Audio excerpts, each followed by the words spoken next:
Muy buenas tardes, amigas y amigos oyentes de Colectivo Burbuja. Os doy la bienvenida a un nuevo programa Economía Directa, Radioactividad. Hoy tenemos con nosotros a David del blog Historia, Economía, Filosofía. Buenas tardes, David. Hola, buenas tardes a todos. Tenemos también a Oriol de la Dehesa. Buenas tardes, Hola. Oriol. Hola, buenas tardes a todos. Hoy vamos a tratar tres temas en nuestro programa. Vamos a hablar de la presencia de alimentos de temporada y fuera de temporada en los supermercados occidentales durante, evidentemente, todo el año. Podemos comprar cerezas, podemos comprar hortalizas frescas, podemos comprar frutas frescas todo el año, que se supone que no se producen en sitios próximos al lugar donde se compran, y esto es debido a ese comercio mundial. En las zonas donde se producen en invierno, en el invierno boreal se llevan durante su verano austral al invierno boreal, y viceversa, también pasa al contrario. En países ricos del sur se pueden encontrar, son muchos menos, pero se pueden encontrar también estos alimentos. También dentro del mismo norte, de los países del norte, pues podemos ver cómo en los países del norte de Europa se llevan toneladas, miles, millones de toneladas, diría yo, de alimentos frescos del sur de Europa meses antes de que se produzcan allí, para que estén a disposición de los consumidores de estos países. Vamos a hablar de la irracionalidad de este sistema de distribución de alimentos a nivel mundial. ¿Qué es lo que provoca? Vamos a hablar también después de la aprobación de ese acuerdo de libre comercio, el CETA, con Canadá, con los votos a favor de prácticamente todos los grupos parlamentarios, incluyendo la izquierda moderada, y solo se han opuesto a algunos partidos ecologistas y partidos de izquierda en el Parlamento Europeo. Y vamos a hablar también de la relación entre diversas enfermedades y el incremento en el uso de determinados tratamientos en animales, de ese uso de plaguicidas, de fungicidas, de herbicidas en el sistema agroquímico mundial, en la ganadería industrializada, cómo influye, cómo se producen esos efectos sobre la salud humana. Empezamos con el tema de esa presencia de alimentos que hace simplemente 30 o 40 años no se encontraban más que en temporada, y por qué ahora se encuentran, y encima cada vez más baratos. Podemos encontrar que evidentemente los alimentos de temporada siguen siendo más baratos, por lo menos aquí en España, durante su época, pero sin embargo se puede comprar a precios que ya no hay tanta diferencia fuera de temporada. Recuerdo cuando se empezaron a ver cerezas fuera de temporada en Europa, aquí en España, en los meses, por ejemplo, en noviembre, diciembre, enero, pues tenían precios absolutamente disparatados. Se consideraba un capricho absoluto el que alguien pudiera comer eso. Sin embargo, ahora, aunque siguen siendo caras, no tiene ni punto de comparación, lo cual demuestra que esto se está masificando cada vez más. Adelante, David. Sí, bueno, un poco este tema llegamos a acordar hablarlo por un artículo reciente del periódico The Guardian, que precisamente lo exponía una persona un poco que ha estado a lo ancho y largo del mundo, y cómo la diferencia que existe, bueno, tanto a lo largo y ancho del mundo como en su propia vivencia tradicional, ¿no? Como ha contado Juan Carlos, la gente que ya tenemos unos añitos, como él y yo, ¿no? Gente joven, muy joven, no puede ser que haya visto siempre esto, ¿no? La situación actual esa de encontrarte en épocas, por ejemplo, en pleno invierno o en épocas donde no se dan, pues, frutas y verduras que tradicionalmente no había, no existían, porque los mercados eran mercados más bien locales, y estaban, cuando se decía la fruta del tiempo, se compraba la fruta y la verdura que había en ese tiempo. No sé. En cambio ahora, pues, como viene en este artículo, es el verano eterno, ¿no? Lo que se llama el verano eterno es que, pues, por ejemplo, en Inglaterra, en su caso es una persona del Reino Unido, pues bueno, cualquier supermercado en cualquier instante del país pues está comprando pues tomates de Marruecos en diciembre, ¿no? O lechugas de a veces incluso del otro lado del Atlántico, en periodos similares, donde es impensable, por ejemplo, la agricultura de su país o de esos países, pues pueda sostener ese tipo de productos, ¿no? Entonces, bueno, pues una de las cosas que han sucedido a este principio del año es que precisamente con las inmensas tormentas que hemos tenido, los aguaceros y incluso la nieve en muchas zonas del Mediterráneo, en Europa, pues ha hecho que haya habido una escasez, incluso en los supermercados ingleses, de este tipo de productos, ¿no? Las verduras y las frutas del sur de Europa, en muchos casos, bueno, que es lo que sostenía una buena parte, no toda, pero una buena parte de esa demanda de productos frescos fuera de temporada. Entonces, bueno, pues estos supermercados, para mantener su clientela y para atraerlos para otro tipo de productos, a lo mejor que si eran más rentables, pues se dedicaron a traer, por ejemplo, verduras, lechugas, etcétera, desde América, desde Estados Unidos, la zona de California, etcétera, que es una gran productora por ejemplo, tiene un clima que se puede parecer al sur de parte del Mediterráneo, e incluso a lo mejor un poco más cálido. Y bueno, pues la estimación que hacían es que ese movimiento de mercancías, por cada caloría de comida que aporta una lechuga de esas traída de California o del sur de Estados Unidos, se consumen de orden de 130 calorías por cada caloría que realmente se produce, ¿no? Un poco En combustibles, ¿no? Dentro del sí, en tema del general, transporte y tal. solo en el Ya, ya. transporte. En el transporte, aparte, sí. Aparte, pues todo el efecto que necesita para criarla y para etcétera, ¿no? Para que crezca, todos los insumos que se producen, etcétera, ¿no? Que se requieren para su producción. Pero ya en el transporte son 130 veces, ¿no? Por un poco para tener una idea del grado de despilfarro. Entonces, bueno, pues es que también se dice que forma parte, su teoría es que forma parte también de una forma de exponer la riqueza, ¿no? El lujo, digamos, y la capacidad que tiene ese supermercado o esa tienda o en general la sociedad de sostener ese tipo de nivel de vida. Entonces, bueno, pues lo que se ve un poco lo frágil que pueda llegar a ser eso, ¿no? Que en el caso del sur de España o en el caso de Europa, bueno, pues esa disrupción climática simplemente de un tiempo un poco peor, pues ha traído como consecuencia una escasez en unas zonas de Inglaterra de esos productos.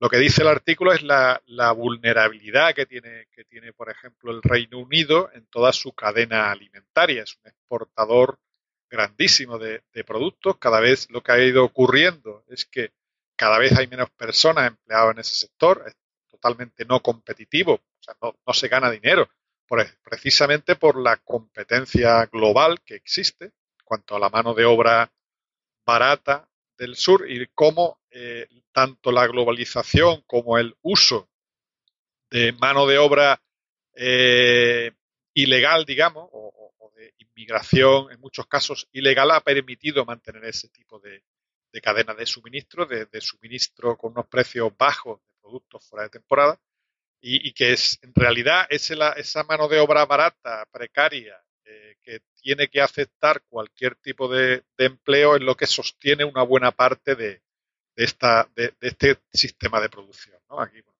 la gente que estamos en el sur, en Andalucía, etcétera, eso es súper común, ¿no? Los inmigrantes de África, los inmigrantes antes venían también muchas personas de países del este, ¿no? Que venían a trabajar en la recogida, bueno, de la fresa o de muchísimos productos de temporada que se trabajan durante poco tiempo, donde requiere una gran cantidad de mano de obra. Bueno, pues ahí te digo, la dependencia que ha habido del personal de inmigrante ha sido grandísima y sigue siendo, o sea, todavía eso se sigue manteniendo.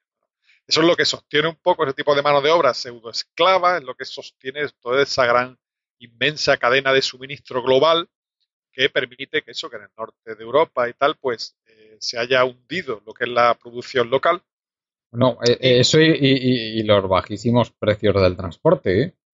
Claro. También, todo el sistema de suministro también que existe, toda la cadena, la inmensa cadena de suministro que existe que permite eso, ¿no? Que permite sostener todo eso, eso básicamente por la mano de obra, en muchos casos, de ese transporte también. También está las líneas de los sistemas de transporte y tal, están también en muchos casos pues sostenidos por gente que vive en los portacontenedores la gente que maneja el transporte marítimo. Pero en general lo que se ve, incluso ahí habla el artículo de un, de un informe de la gente de seguridad del Ministerio de Defensa de Inglaterra que alerta de esa situación, ¿no? Que alerta cómo la producción de alimentos en Inglaterra está del orden de la mitad de lo que se requiere, lo que requiere ese país, y cómo hay una dependencia que se va acelerando cada vez más de la comida o de los insumos alimentarios desde el exterior.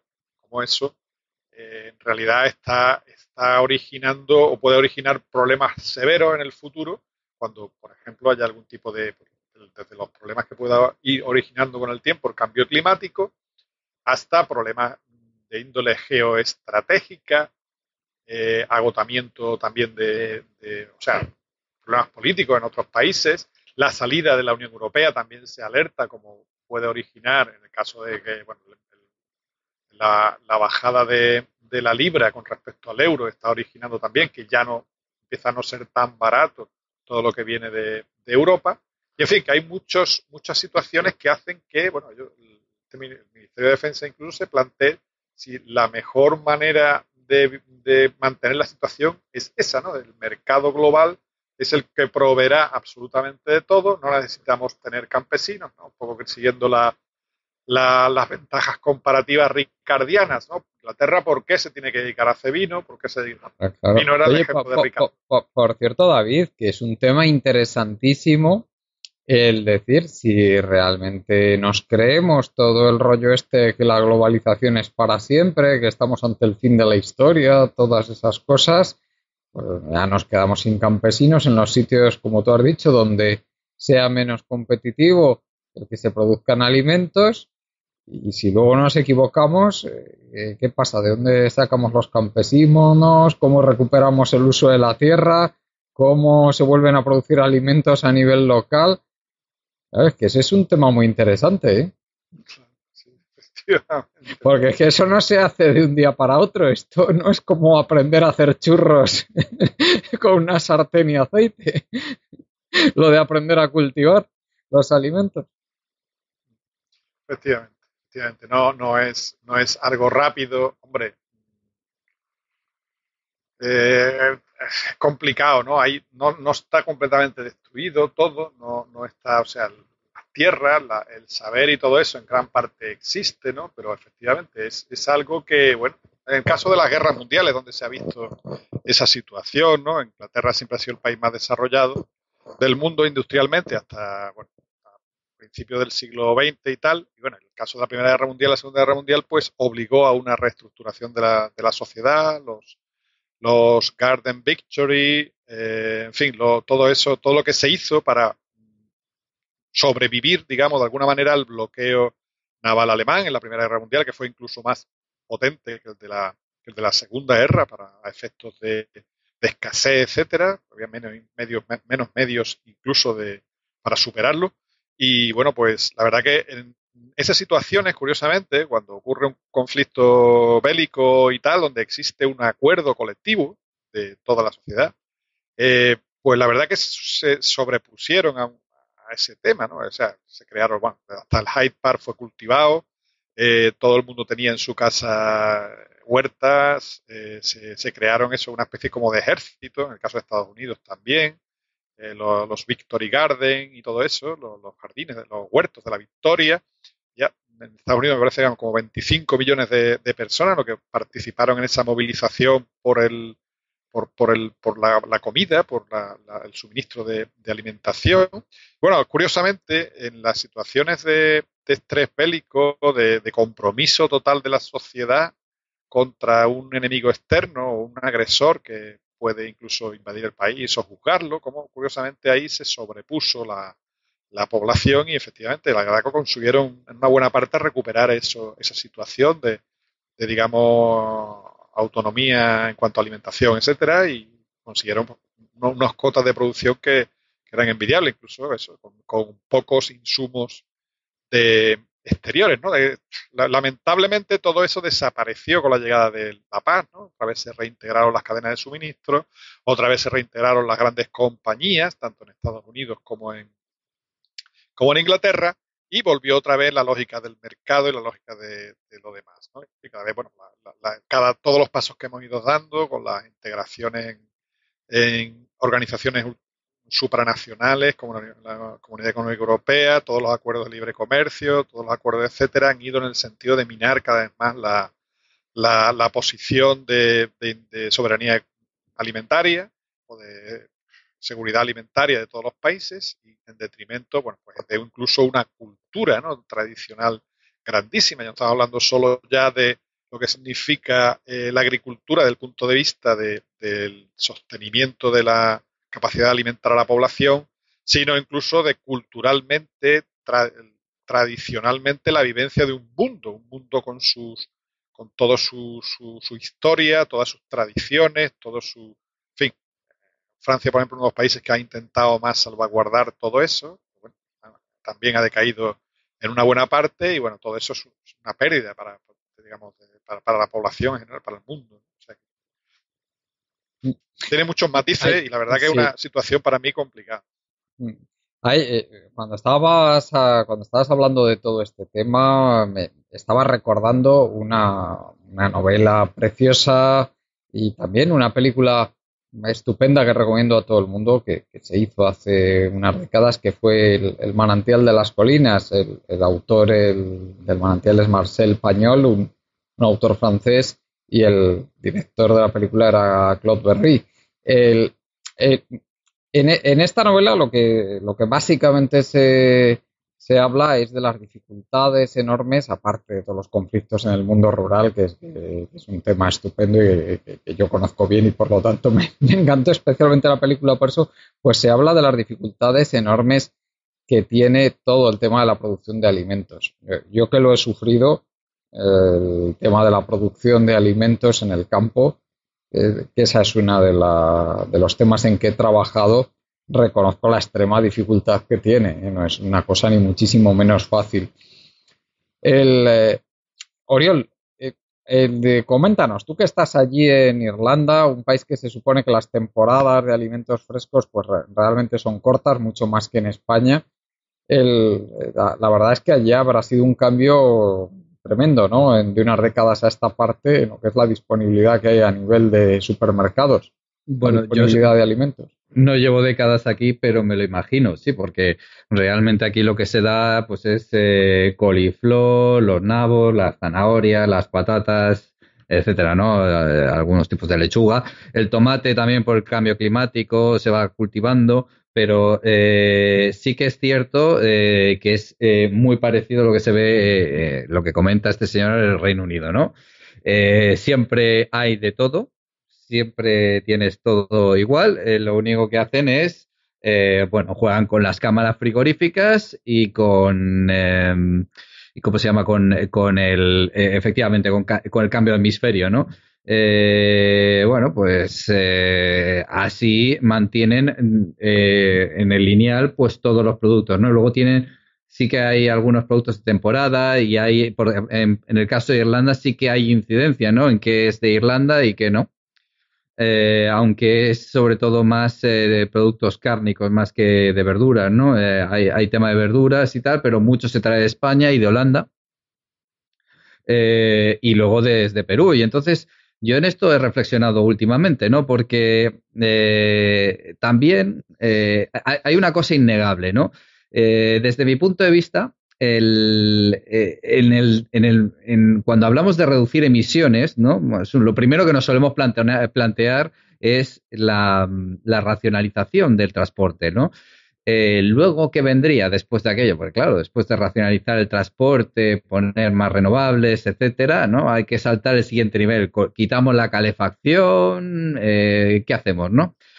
Evidentemente, y por mucho que nos duela, los datos están ahí, el consumo de carne es efectivamente uno de los mayores puntos de exceso de consumo de emisiones, de todo, ¿no? En ese sentido, no podemos negar la evidencia, ¿no? Evidentemente, yo creo que en un futuro tendremos que rebajar ese consumo de carne, que ahora, pues, que es fácil y porque se produce en masa y porque es barata, pues se consume en exceso. Y ya hemos hablado, ¿no? De que tiene consecuencias, ¿no? No somos carnívoros o somos omnívoros y luego hay gente que se plantea dietas vegetarianas o veganas, ¿no? En el caso del tema vegano también me resulta curioso, ¿no? Porque realmente muchas veces la perspectiva es desde el punto de vista de el animal, ¿no? Eh, pero no tenemos en cuenta otras cosas, ¿no? Por ejemplo, los veganos aquí en Irlanda, pues para cocinar con aceite vegetal, en lo que es pastelería, ¿no? Se traen aceite de coco virgen. Y entonces ves el origen y pone Filipinas. Y entonces, claro, a mí todo esto siempre me ha hecho tilín, ¿no? ¿Son las mandarinas de Perú ecológicas? ¿O el ajo chino ecológico es ecológico? Es que esto no se contempla en la dimensión de la alimentación, los kilómetros de la seguridad alimentaria y los kilómetros de los alimentos, en mi opinión, van por encima de lo que es el hecho, por ejemplo, más filosófico, ¿no? O más puro, ¿no?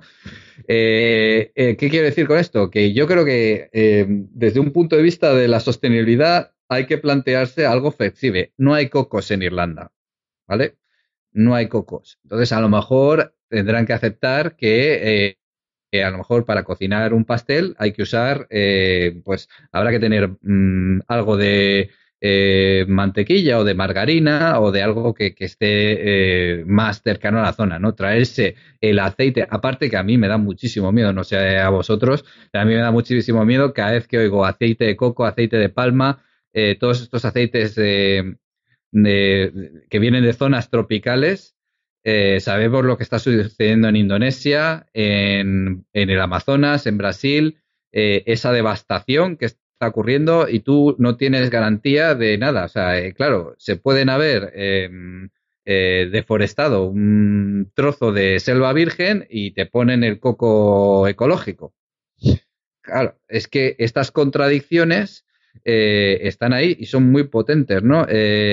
Por eso yo pienso que en este punto hay que incidir también dentro de que a mí me parece una decisión consecuente y lógica con el tema de reducir las emisiones, el reducir o prácticamente vamos a ponernos no talibanes, ¿no? Pero el consumo de carne, ¿no? De pescado, el mar también está agotado.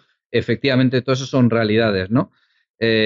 Abrirse a esas alternativas, ¿no? De comida pues más vegetariana, ¿no? En algunas zonas del mundo, como en la India, pues mi conclusión es que la religión dice, pues vamos a hacernos vegetarianos porque así cabemos más. Es cierto, si en el mundo no se consumiera carne, la población podría ser mucho mayor. Esto está claro. Para hacer una hamburguesa se necesitan 8.000 litros de agua potable. Y un área de donde la vaca tiene que pastar para producir toda esa energía, ¿no? Entonces, eso es innegable, ¿no? Pero dentro de eso, yo creo que hay que enfocar el tema más hacia la seguridad alimentaria y a ser flexibles. Porque esto es una contradicción para mí brutal, ¿no? Vallas o, por ejemplo, sustituto para el huevo. Y ves sustituto para el huevo y es una valla de Tailandia. Vale, muy bien, pero, o sea, a lo mejor hay que aceptar que tengas gallinas aquí, ¿no? Y que el huevo sea ecológico, lo que quieras, y la gallina no esté encerrada, etcétera, etcétera, ¿no? Pero a lo mejor hay que planteárselo así, ¿no? De una manera más flexible y menos quizás dogmática, ¿no? En ese sentido. Y eso como pequeña crítica a estos movimientos que también creo que tienen un punto de crítica al mismo tiempo muy importante porque es cierto que también lo que comemos y cómo comemos pues está afectando al supermercado, ¿no? Efectivamente, no solo es del lado de lo que te están poniendo delante, también la demanda, hay una demanda y es también, y ha habido una pérdida de conocimiento por parte de nosotros que no entendemos cuáles ya son las temporadas, porque como ya hemos crecido viéndolo todo allí, en el supermercado, o ya se nos ha olvidado, pues tenemos una vaga idea, y me incluyo, una vaga idea de más o menos de lo que es de temporada, de lo que no. Yo me considero con una idea vaga, es decir, no bastante imperfecta de qué es de temporada y qué no es de temporada, ¿no? Sí que es mucho más fácil jugar por distancia. Pues sí, a mí desde luego me preocupa el tema una posible y futura disrupción de las redes de comercio mundial. No se ve una cosa inminente, pero desde luego es algo que en un momento dado, sea porque haya problemas graves a nivel geopolítico, o bien porque haya problemas graves en el suministro de combustibles para el transporte, o una mezcla de las dos cosas, que posiblemente sea lo más probable, esto ocurra en un periodo de tiempo relativamente rápido y nos pille a mucha gente, a nosotros tal vez algo menos, pero por ahí por el norte de Europa bastante más, pues a nivel de producción de alimentos, pues con los pantalones bajados y sin posibilidad de subirnoslos. David, no sé si quieres añadir algo más sobre esto antes de continuar con el siguiente tema, como quieras. No, creo que ya hemos Pues, tratado un poco el pues, tema y pues repasado. yo no sé si quieres comenzar tú con el tema del Z o le damos paso a Oriol, como prefieras. Oriol, quizá, que el que Pues Oriol, ha querido coméntanos sacar qué ha pasado con el acuerdo con Canadá, por qué precisamente este acuerdo ha salido adelante en la Unión Europea, por qué no ha salido, porque parece que otros acuerdos como es el TTIP están teniendo muchas más dificultades y sobre todo las implicaciones que tiene el Z, y luego también si te parece que hagamos algún comentario sobre la vergonzosa actuación de los partidos que se supone que son socialdemócratas y que han votado alineados con los partidos de la derecha, que son los que están defendiendo a las grandes corporaciones, que son las que salen beneficiadas de este tipo de acuerdos. Sí, bueno, empiezo por lo de los votos, que lo tengo delante. El CETA es el acuerdo de Tratado de Libre Comercio con Canadá. Como sabemos, Canadá también tiene un acuerdo de libre comercio con Estados Unidos, y Canadá está en proceso también de construir una especie no sé si decir Irlanda, Holanda, Luxemburgo, zona de bajos impuestos corporativos, etcétera, ¿no?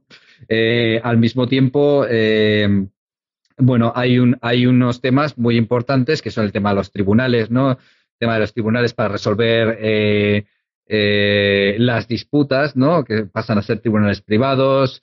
Hay tema de que una privatización no pueda ser revocada, ¿no? Todo este tema, aquí hay un conjunto de cosas que están añadidas, ¿no?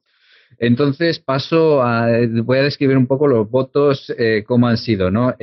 Han votado a favor el ALDE, los liberales europeos, que en España son representados por Ciudadanos, PNV y CIU, y UPyD, pero UPyD se ha abstenido.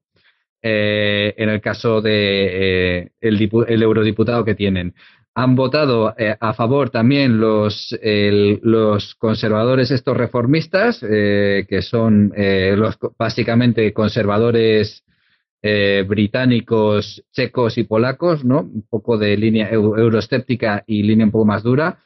Ha votado en contra también los Le Pen, etcétera, la derecha alternativa o la ultraderecha, como queramos llamar. La ultraderecha quizás esté muy manido el tema, esto, pero vamos, ultraderecha, derecha alternativa, como queramos llamarlo. Esos grupos, ¿no? Ha votado a favor el Partido Popular Europeo, por supuesto. Estos han votado además muy disciplinadamente, solo se ha revelado uno, dos eurodiputados han revelado de él. Ha votado también a favor el Partido Socialdemócrata Europeo, es decir, PSOE. El PSOE no ha habido ninguna rebelión en España, lo siento. PSOE, PP y Ciudadanos han votado a favor del CETA en España. En Irlanda sí que han votado en contra el ALDE y los socialdemócratas. Evidentemente, para Irlanda es una amenaza, ¿no? Y ahí terminaré con el tema de qué posibilidades tiene el CETA de prosperar.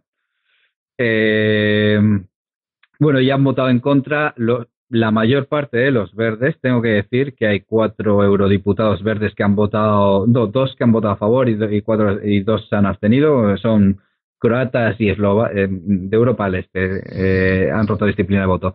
Y ha votado totalmente en contra, sin disciplina perfecta, el grupo de la izquierda europea, donde están Izquierda Unida, Podemos, en Irlanda representado por el Sinn Féin, etcétera, ¿no? Se han revelado en el caso del Partido Socialdemócrata, donde ha habido más rebeliones, y se han revelado básicamente los británicos. La gente de Corbyn se ha revelado, aparentemente. Bueno, pues esto es lo que hay, ¿no? Esto es en España es muy contundente la mayoría, ¿no? La mayoría en el Parlamento que ha votado a favor de esto, ¿no? Para que la gente lo tenga en cuenta. El caso es que el CETA tiene que ser luego ratificado por los parlamentos, una vez que ha sido aprobado en el Europarlamento, ¿vale? Y en Irlanda hay la mala costumbre de que esto es una república que tuvo mucha influencia también igualitaria, vamos a llamarlo, de fuerzas más sociales, ¿no? Y aquí se tiene que aprobar por referéndum. Y los eurodiputados han votado 60% en contra. Solo ha votado a favor el partido de gobierno, que es del Partido Popular Europeo, pero que está en franco retroceso. O sea que a lo mejor con un poco de suerte en Irlanda rechaza, como ya hizo en su día con el Tratado de Lisboa, en una primera instancia, aunque como aquí solo puede quedar uno, ¿no? Pues al final pues cambian 4 cosas y se aprueba, ¿no? Entonces, pues nada, esto es un avance más en el comercio sin límites, ¿no? Y esta pérdida de soberanía, en mi opinión, de los estados, incluso de la Unión Europea, ¿no? Ya vamos a hablar de los estados, sino de la propia Unión Europea, ¿no? Porque muchos de estos disputas se resolverán en tribunales privados, en que no dependerán ni de Canadá ni de la Unión Europea. Bueno, hasta cierto punto dependerán de ellos, ¿no? Pero hay una pérdida de soberanía muy importante y que va a favor de simplemente de las fuerzas que manejan el mercado, ¿no? Grandes multinacionales, conglomerados que se irán haciendo más grandes. Bueno, a medida que estas reglas, no es que vayan cayendo barreras, porque para mí no es una barrera, es que lo que se está haciendo es asfaltar una carretera, ¿no? Para allanar el camino a cierto tipo de empresas. O sea, ni siquiera creo que favorezca al pequeño comercio, a la mediana empresa o bueno. En el caso del Z también cabe destacar que Trudeau pues tiene un perfil como más bajo o más amigable, ¿no? Que el que tiene Estados Unidos, ¿no? Y quizás ese perfil más bajo pues ha ayudado a que el acuerdo prosperase con menos oposición, ¿no? También bueno, también está claro que con Trump el TTIP, pues yo creo que en ese caso no iba a prosperar, porque bueno, él se había manifestado que no estaba a favor y más o menos todas las cosas que dice, barbaridades o no, pues las va cumpliendo, ¿no? Así que no creo que hubiera prosperado. Y bueno, y esto es el resumen, ¿no? De lo que ha sucedido con el Z, ¿no? Veremos a ver. Tiene también implicaciones en tema de copyright, etcétera. Bueno, hay una serie de... Bueno, es un tratado que bueno, se negocian de forma opaca y bueno, pues nos lo aprueban prácticamente sin consultar, salvo honrosas excepciones donde se consultará a la población, el resto pues a tragar por el embudo. Así que esto es lo que hay. David, continúan a pesar o sea, estamos viviendo unos años bastante raros, en que se ven por una parte tendencias a frenar la globalización con la victoria de determinados políticos que se les ve cierta hostilidad a estos acuerdos hiperliberalizadores y por otra parte vemos cómo están también siguiendo adelante determinados acuerdos como este. ¿Cómo valoras tú este tema? Hombre, es porque ha tenido quizás menos incidencia mediática, o no sé exactamente por qué, pues ha tenido menos oposición aparentemente que el TTIP. En realidad se dice que es el TTIP encubierto, porque como existe ya un tratado el NAFTA, un tratado comercial entre Estados Unidos y Canadá, sospechan que es una manera de, digamos, subvertir la prohibición o poder conseguir adelante de alguna manera con el TTIP, pero de una forma encubierta, ¿no? Bueno, las élites, actualmente las élites que controlan, digamos, un poco la sociedad y la política de la sociedad, pues están empeñados en seguir profundizando en este tipo de acuerdos, ¿no? El caso del Brexit o el caso de Donald Trump ya lo hemos hablado repetidas veces, ¿no? ¿Por qué están ahí? ¿Qué es en qué ha consistido la globalización? ¿Cuáles son sus fines para las élites de los países y a quién perjudican, ¿no? Pues es otra vuelta de tuerca más exactamente en lo mismo. O sea, es intentar ahí por todos los medios revivir el tema de los acuerdos de libre comercio que, bueno, que también le ha ido a determinado sector de la población. Entonces, por ejemplo, si nosotros analizamos un poco el Z en particular, ¿qué significa? ¿No? Hemos estado hablando de la seguridad alimentaria, estamos hablando de las normativas, hablaremos después, un poco más tarde en el programa, de los efectos para la salud de los alimentos industrializados. Y, por ejemplo, uno de los parámetros que el Z impide es cualquier regulación al comercio de productos alimentarios. Tener en cuenta que Canadá, por ejemplo, es una potencia agrícola de primer orden, agrícola y de pesca y ganadera, ¿no? En todo el sector primario es una potencia de primer orden. Entonces, por ejemplo, en Canadá, pues está permitido desinfectar la carne de pollo, la carne de ternera con cloro, ¿no? Es una cosa que está totalmente prohibida en la Unión Europea, pero en virtud de los acuerdos, como todo el mundo tiene que ceder una parte, tú no puedes frenar el libre comercio, pues efectivamente llegará a pollo y a la ternera desinfectada con cloro, que no es precisamente muy bueno para la salud. Por ejemplo, en el caso de la ternera, pues ellos utilizan la ractopamina, que es una hormona estimulante del crecimiento, en general muy usado en muchos países, sobre todo en América, ¿no? Aquí también se usan otras hormonas de crecimiento en grandísimas cantidades, pero no esta, que ya estaba prohibida en la Unión Europea, que de pronto, bueno, pues volverán a la carne que comerán las personas, ¿no? Como eso, miles de cosas, ¿no? Hay incluso también una fuerte oposición en el caso de Canadá, propiamente dicho. La oposición no solo está viniendo de Europa, de determinados sectores, por ejemplo, los verdes, que ya entienden muy bien qué significa en cuanto a restricción de cualquier tipo de barrera a productos que son manifiestamente, bueno, organismos genéticamente modificados o muchísimos otros que van a entrar pues a través de esta puerta, ¿no? Porque, claro, lo que prima es el comercio sobre la legislación de los países, sobre la capacidad de los países de fijar cualquier tipo de legislación que se entienden para esos otros países o para esas otras empresas, básicamente multinacionales, lo entienden como una barrera, no como una manera de proteger lo que sea, la salud, el trabajo o lo que sea de sus países, sino que son en realidad barreras proteccionistas.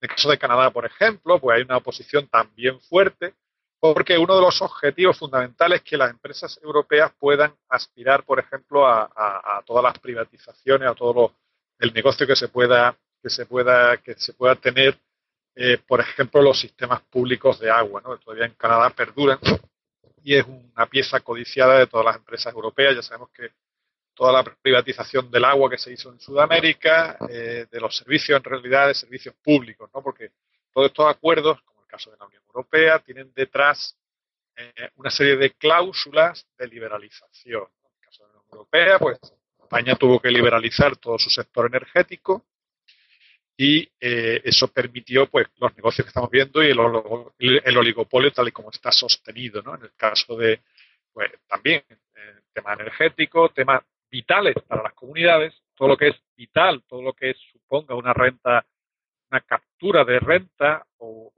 un mercado cautivo, pues siempre muy bienvenido. Este tipo de cosas, pues ya se sospecha que hay detrás un interés por las empresas, grandes empresas multinacionales de los negocios de las utilities, como se llaman en Estados Unidos, de quedarse con una gran parte del pastel. Se dice también por los temas medioambientales igualmente, ¿no? De efectivamente, gracias a esta forma, es una manera de evitar las grandes empresas que internamente se puedan poner limitaciones a los temas medioambientales, ¿no? A que se pueda, digamos, regular básicamente cualquier cosa. Los temas de semillas, los temas de propiedad intelectual también, de protección de propiedad intelectual, siempre de las empresas grandes contra las pequeñas. En fin, es un verdadero desastre, como son desastrosos todos los acuerdos de libre comercio que tenemos ahora, que la prueba es que efectivamente hay una oposición cada vez mayor en muchos sectores de la población, que se está viendo reflejado en el ascenso de partidos que ahora se llaman populistas. Cualquiera que no defienda el punto de vista de las élites, evidentemente, las élites expresado en los medios de comunicación de masas, pues efectivamente un populista, ¿no? Sea del signo que sea, izquierda o derecha, da igual, es populista. Pues estamos viendo que efectivamente todo esto lo que viene a justificar cada vez más es la idea que tiene la gente de que no hay forma de seguir sin cambiar, digamos, un poco el paso. Y cada vez que esto vaya a más, y tenga un efecto cada vez peor sobre la vida de las personas, sobre los trabajos, sobre los niveles salariales, sobre todo, pues la oposición a este tipo de acuerdos y por ende la oposición a todo el discurso de las élites irá. O sea, y no irá más, no irá en el sentido probablemente de lo que pensamos, de partidos, digamos, que sean, en nuestro caso, más o menos, defendemos en unos casos una ideología un poco más de izquierda y más mesurada en muchos sentidos, bueno, pues irán por otra vía, ¿no? Por una vía a lo mejor más de enfrentamiento o partidos más de derecha o más radicales. Entonces, va en sentido contrario a la tendencia reciente, pero yo creo que esto es un coletazo último. Yo creo que cuando tenga que ser aprobado por los diferentes países, aquí en España no creo que tenga ningún problema, como ningún tipo de acuerdo que venga de la Unión Europea, nunca tiene ningún problema en ser aplicado a rajatabla y todo con un entusiasmo masivo de todos los partidos. Probablemente ni siquiera Podemos ponga muchas pegas. Pero en general yo creo que hay países europeos que no lo van a aprobar y yo creo que eso va a tener una suerte similar, pero a la del TTIP en el corto o medio plazo. Eso es lo que yo creo que va a ocurrir, ¿no? Porque bueno, ya se está viendo que las sociedades están yendo por otra vía, porque ya la gente creo yo que se ha cansado ya de este discurso de la prosperidad compartida gracias al libre comercio, etcétera, que solo beneficia a las grandes empresas multinacionales.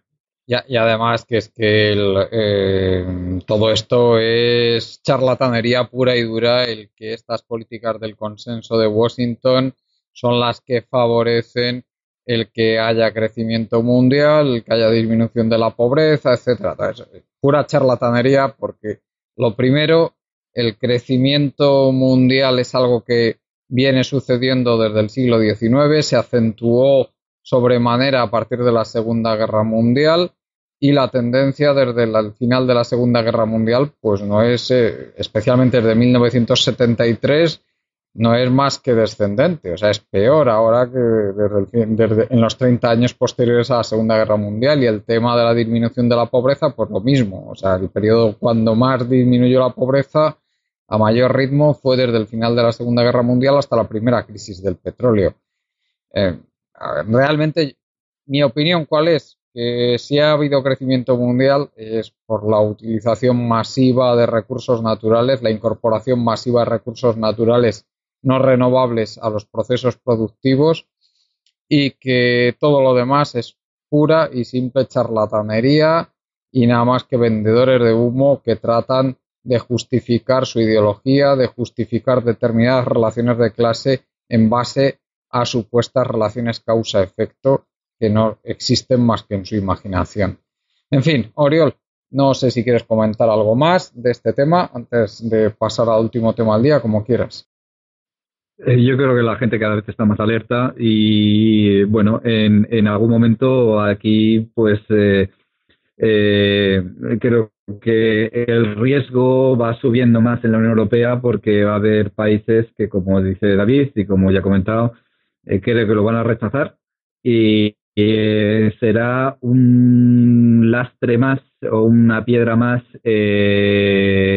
digamos, en la crisis que está sufriendo la Unión Europea, ¿no? Esa crisis que yo creo que simplemente pues la va a agravar, ¿no? Y aparte este rodillo además de partidos, Partido Popular, PSOE, Ciudadanos, o sea, es que esto no, es que al final la gente, mucha gente no va a aceptar No, no, esto y además que pues, que es curioso, Oriol, que en las encuestas que se hacen la sociedad española es probablemente de las que es más de izquierdas de toda Europa, y luego resulta que nuestros parlamentarios son de los más fachas de toda Europa cuando llega la hora de votar en el Parlamento Europeo, ¿eh? Es una cosa sí, sí, curiosísima. creo que se han revelado hasta algunos socialistas o socialdemócratas portugueses, ¿vale? Y evidentemente en el núcleo central de Europa, a ver, ha habido, sí, vamos, ha habido, ha sido el más desleal este grupo. Pero en España es que todos van a, incluido con la crisis que ha habido con lo de Sánchez, la gestora, etcétera, todos han votado a Sí, pie sí, juntillas, ¿eh? Es una pero cosa increíble. la culpa es del PSOE, ¿eh?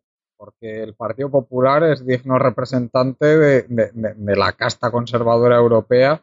Pues aquí, hombre, Sí, sí, con bueno, todos sus ribetes así muy nacional católicos, ahí con todos bueno, que tienen ahí algunas cosas castizas de estas que son especialmente asquerosillas, pero ahí la culpa es del PSOE, que yo creo que es que dentro de lo que son los partidos socialdemócratas es de lo más impresentable que hay en toda Europa, ¿eh?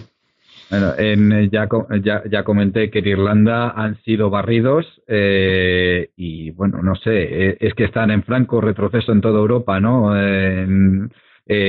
Quizás con la excepción del Reino Unido, o no sé qué más casos puede haber, no sé qué pasará en Francia, pero realmente es que es una monoopinión. En estos temas es que van a una en bloque y es terrorífico, vamos, es una Es, cosa que te deja perplejo, pero bueno, ya no lo conocemos. bueno, David, si quieres pasamos ya al último tema del día, a la relación entre estos sistemas industrializados de producción de alimentos y la aparición de esos efectos colaterales altamente indeseables sobre la salud de las personas. Adelante, David. Sí, bueno, en otro programa ya hablamos un poco David, se te oye ahora mismo muy bajito, no sé si te puedes, si es que te has alejado el micrófono o... Sí, Sí, me oyes mejor? ahora bien, sí. Vale, vale. Bueno, en el programa anterior hablamos un poco del problema, bueno, relativo al cáncer, el extraordinario incremento de la incidencia, ¿no? de los cánceres que tenemos en los últimos 30 años, etcétera.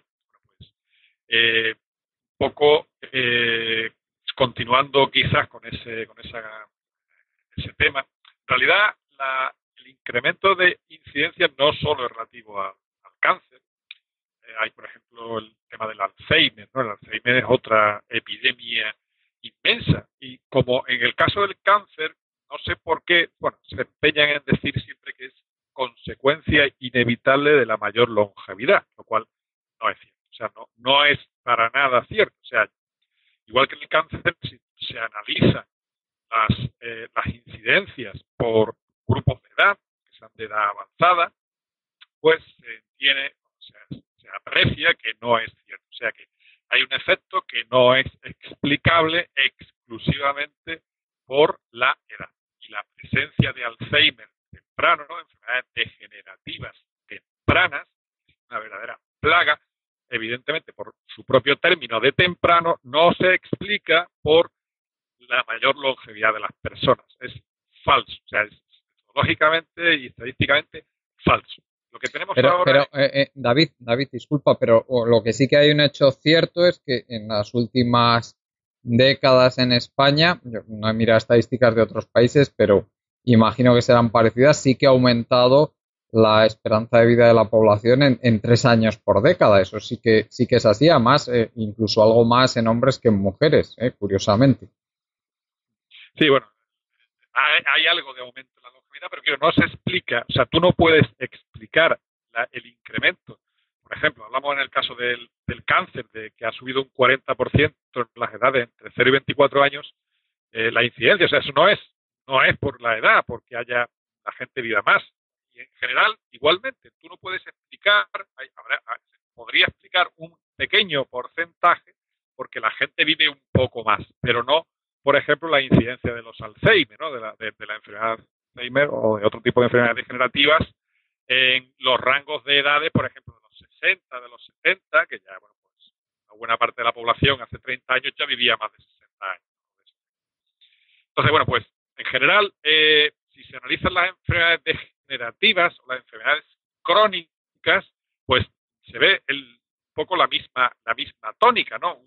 Una crisis de salud. O sea, lo que estamos, no una crisis de mortalidad, o sea, son enfermedades que no llevan a la muerte, porque la gente no se muere, digamos, inmediatamente o no se muere rápidamente y tal, por ese tipo de enfermedades, pero es una crisis de salud generalizada. En el caso, por ejemplo, del Alzheimer, pues ya sabemos el efecto que tiene, no mata a las personas, quizás, no sé si acaba matándolo, pero desde luego tiene un efecto devastador para las propias personas y las familias.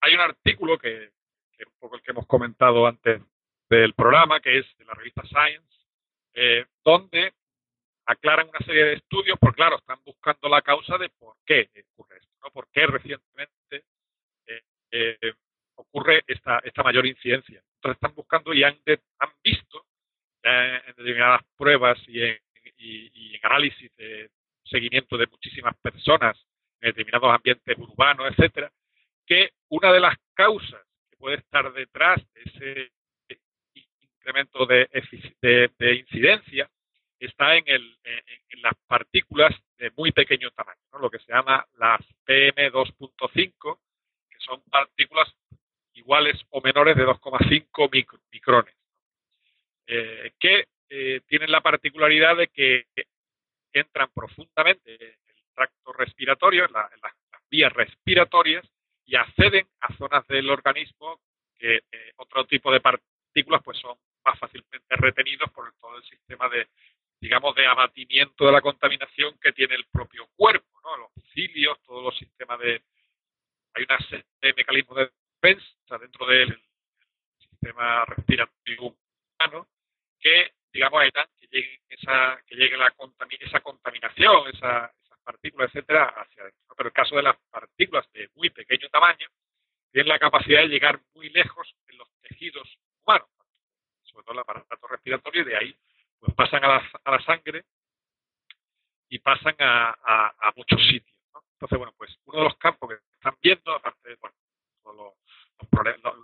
el contacto con productos químicos del que estamos absolutamente, digamos, inmersos, hay por ahí mediciones de saliva de personas que se detectan miles de sustancias químicas, la presencia de miles de sustancias químicas, ¿no? en nuestro organismo, cada vez más extrañas, digamos, cada vez más ajenas a lo que la evolución, al tipo de sustancia que la evolución nos ha preparado, ¿no? Porque venimos de un medio ambiente y nuestros tejidos y nuestro organismo se ha preparado para estar en contacto con determinados productos, determinados químicos y no con otros, porque son desconocidos para el propio cuerpo. Entonces, bueno, pues se piensa, por ejemplo, el caso particular de estas partículas que originan problemas directos en el cerebro, o sea, desórdenes directos digamos, de toxicidad para las células, las neuronas, y por otro lado, producen una cascada de factores, despiertan una serie de mecanismos del cuerpo que originan sustancias que están relacionadas con la inflamación, ¿no? La inflamación, bueno, se dice que gran parte del origen del cáncer es por los factores inflamatorios, etcétera, que hacen que, bueno, originan un comportamiento, van alterando el funcionamiento de las células hasta que llegan a convertirse en cancerígenos, ¿no? Afectan al funcionamiento general de las células. Y el caso de, por ejemplo, de las partículas estas eh, de muy pequeño tamaño hacen que tengan un efecto similar. Entonces, bueno, pues es lo que hemos venido hablando un poco, ¿no? De cómo el mundo moderno, en su propia estructura, nosotros pensamos que a lo mejor eso que le hacemos al medio ambiente no repercute en nosotros, ¿no? De alguna manera, la destrucción de los hábitats, la destrucción de la contaminación en general, los coches en este caso, que son unos grandes emisores, como diésel, ¿no? De partículas, y los coches diésel y los de gasolina en general, pero los vehículos a motor producen una cantidad de partículas de ese tamaño muy grande, y bueno, pues en general las calefacciones, todo lo que hay en el mundo moderno, pues origina eso. Quizás no sea del todo explicable esto, lo que ocurre ahora mismo con los fenómenos de Alzheimer.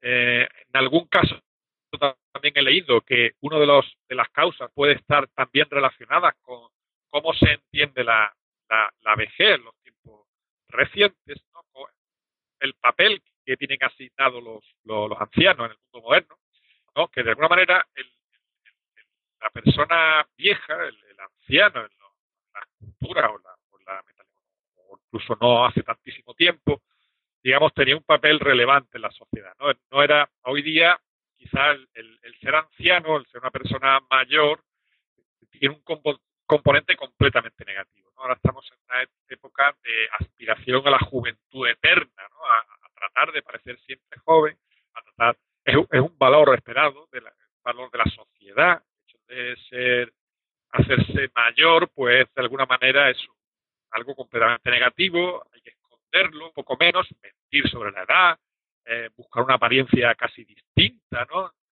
Parecer más joven, más activo, tal.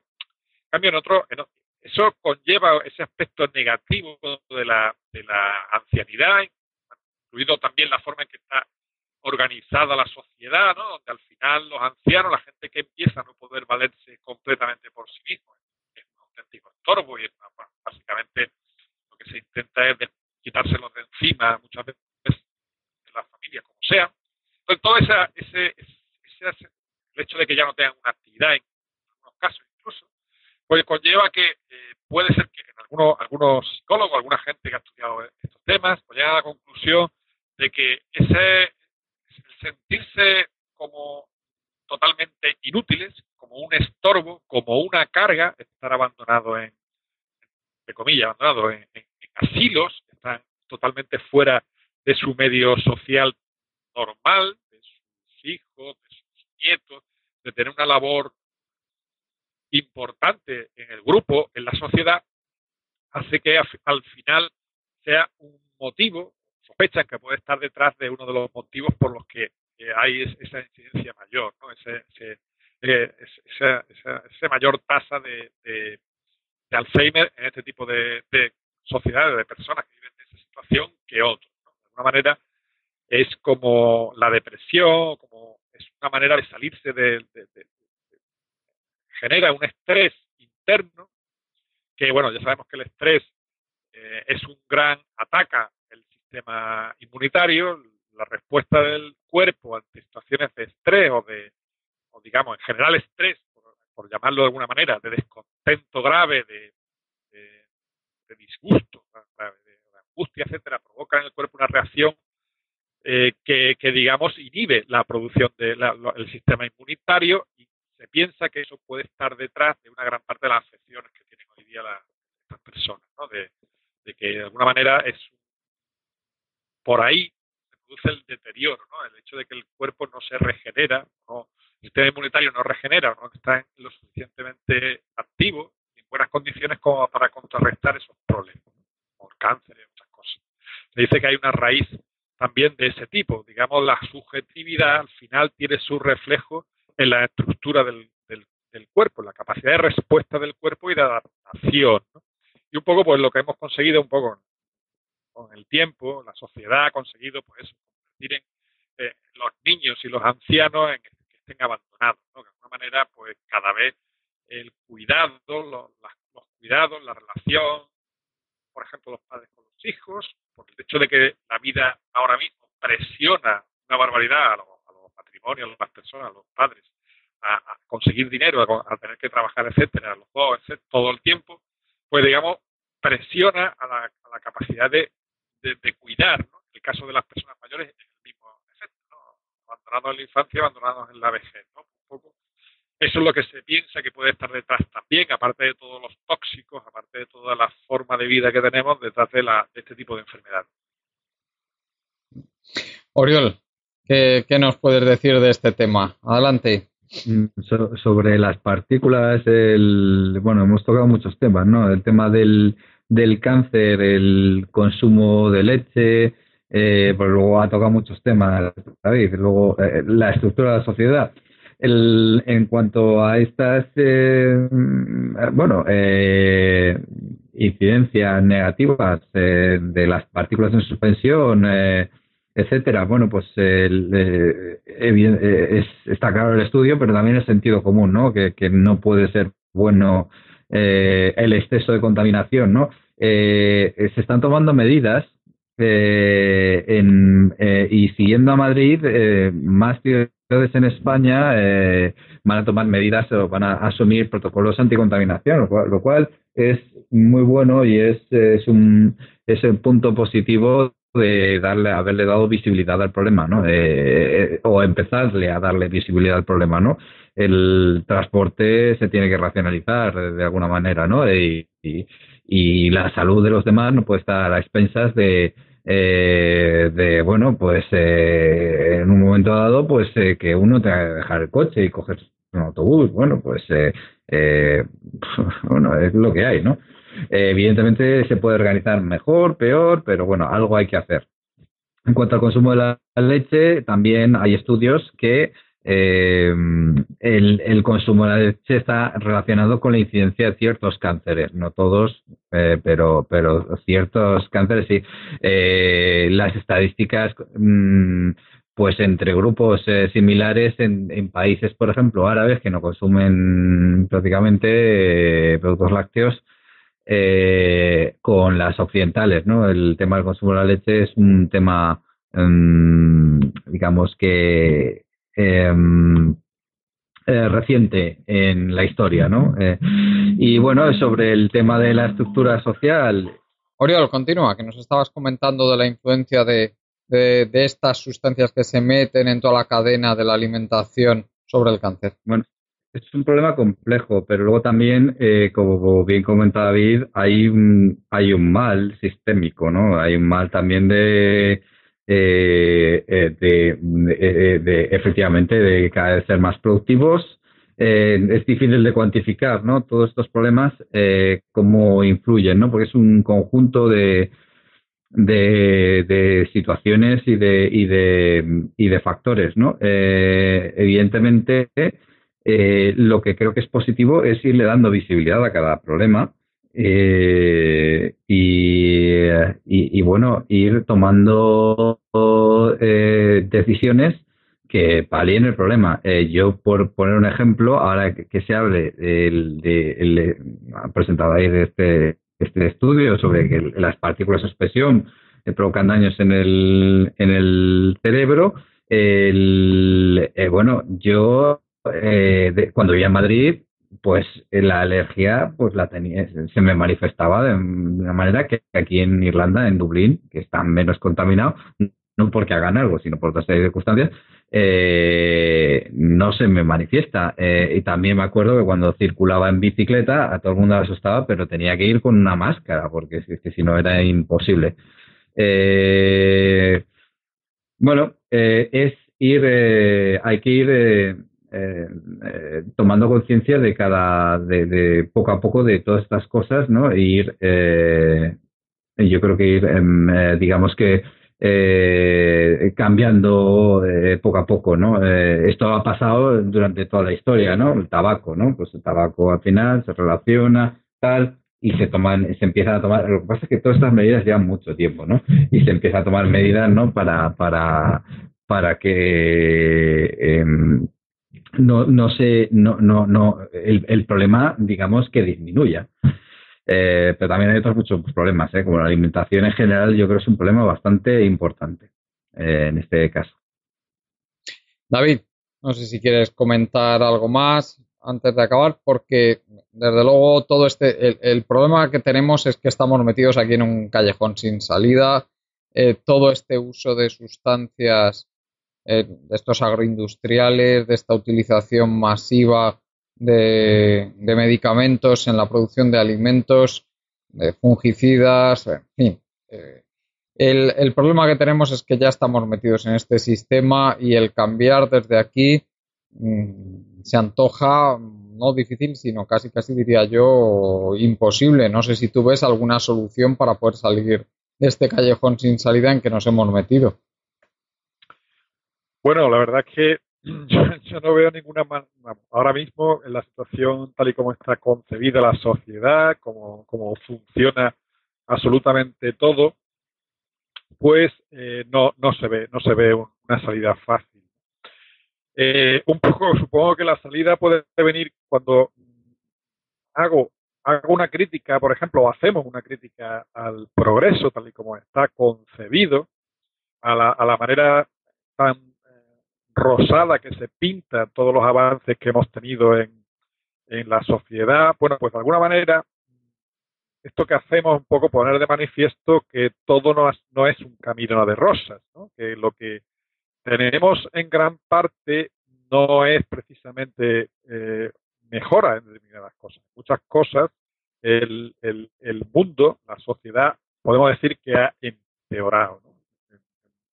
En una buena parte. Entonces, bueno, pues la solución, digamos, o la mejora, quiero decir, cuando digamos que yo creo que va a ir ocurriendo, hagamos una especie de retroceso, por utilizar el lenguaje contrario al del progreso, iniciemos un poco ese retroceso que al tiempo es inevitable que tengamos, pues es posible que gran parte de estas cosas al menos disminuyan, ¿no? Disminuyan el uso masivo del transporte individual urbano, del automóvil, ¿no? Que es uno de los grandes motores, por ejemplo, de la emisión de partículas, quizá el principal que existe ahora mismo, ¿no? Mucho más que la industria. Pues todos los temas del uso cada vez mayor de otros químicos, todo el desarrollo de la industria química, de los organismos genéticamente modificados, que a lo mejor alguien puede decir que de por sí no está muy claro que sean negativos, lo que sí está ya claro cada vez más, incluso la Organización Mundial de la Salud ha alertado respecto al glifosato, es que todo lo que se usa para con esos organismos, como pueden ser los tóxicos, los herbicidas, etcétera, y plaguicidas, sí son negativos para el cuerpo humano. Por otro lado, por ejemplo, todo el crecimiento de la agricultura industrial globalizada, ¿no? Esa presión a la baja de la presión por la productividad, la presión por la disminución de costes, la competencia absoluta y total, pues lleva a la gente a utilizar eso, pues hormonas en el ganado, antibióticos en cisternas, ¿no? un artículo precisamente que está empezando a haber problemas de resistencia muy fuertes en China, precisamente por eso, porque están utilizando allí en sus granjas colistin y otros antibióticos de último recurso.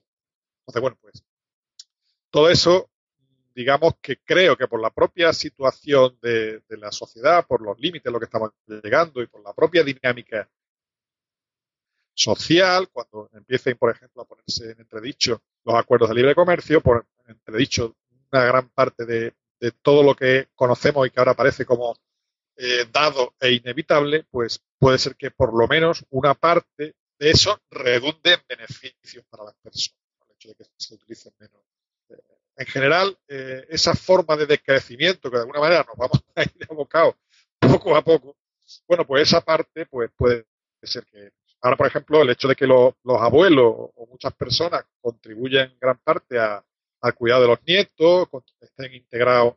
Esa es una parte, digamos, quizás inesperadamente positiva de la crisis, sobre todo para las personas mayores que a veces no tienen que contar con ellos necesariamente, ¿no? No se los puede marginar, como en otro caso, no se lo puede, sino que de alguna manera, bueno, pues el retorno un poco a la familia, a la estructura familiar un poco más tradicional, pues puede llevar a eso, que pienso que puede ser positivo, incluso para esas personas mayores, ¿no? Pero el voluntariamente, o sea, por un plan político o por algún tipo de deseo de la población, etcétera, yo dudo que esto vaya en ese sentido, ¿no? O sea, el sentido ahora, bueno, pues la tendencia primera para promover el crecimiento, para promover la forma en que está estructurada la sociedad, porque sin crecimiento no hay trabajo y sin trabajo la gente no puede vivir y para poder haber crecimiento tenemos que incrementar la producción y tenemos que incrementar los insumos y hay que buscar nuevas áreas de nuevos mercados, nuevos productos químicos y de todo tipo. Tenemos que, bueno, pues toda esa presión brutal que existe para que las cosas vayan acelerándose, pues hace que sea muy difícil, porque no es concebible otro sistema que no sea este, ¿no? Cuando se vaya desmontando la globalización, se vaya desmontando gran parte de las cosas que ahora parecen impensables, pues puede ser que se vean que hay otras salidas, ¿no? El tema de la automatización que ya hemos hablado también, ¿no? Puede ser que llegará un momento en que a lo mejor vuelva a ser más interesante que haya un poco más de trabajo humano y menos trabajo de máquinas, cuando no sea tan disponible la energía en las cantidades que ahora estamos acostumbrados, etcétera, ¿no? Bueno, pues un poco por concretar, creo que esto no es una vía, digamos, buscada o perseguida, entre otras cosas porque ahora mismo el mensaje, sobre todo de la gente y en general de una buena parte de la población, no es visible estos problemas, no son visibles y desde luego la primera defensa que siempre se dice, no, bueno, un poco menos que queremos volver a las cavernas, un poco menos que queremos volver, no sé, a la edad de piedra, ¿no? No se trata de eso, se trata de poner en duda si quiere seguir apretando el acelerador en el mismo sentido o quizás tenemos que pensar en dar algunos pasos atrás. Pues muchas gracias, David, como siempre, por tu participación en el programa. Si nos puedes dar alguna referencia de dónde seguirte. Sí, bueno, muchas gracias por invitarme, Juan Carlos. Alguna vez escribo en un blog que se llama Historia, Economía, Filosofía. Gracias, David. Y Oriol, si quieres añadir algo más antes de terminar. Puntualizar que sobre la comida al principio, que cada cual valore, no quiero decir que no consuman un producto que venga de lejos, pero que valoren simplemente puntualmente que es lo mejor, un poco de flexibilidad irracional y ser más racionales, no irracionales. Y nada, gracias por invitarme y últimamente solo estoy en Twitter como Oriol de María y nada, gracias a todos y hasta la próxima. Gracias, Oriol, y gracias por supuesto a toda la gente que nos escucháis, a Juan Martínez, Ramón Ferrer y José Manuel Corrales, los compañeros que hacen posible que estos programas se emitan a través de nuestro canal, a través de nuestra página web. Y sin más nos despedimos por hoy recordándoos nuestra página web colectivoburbuja.org y ya sabéis que ahí en nuestra página web tenéis la posibilidad de colaborar con Colectivo Burbuja, de asociaros para ayudar a que este proyecto siga adelante. Hasta el próximo día.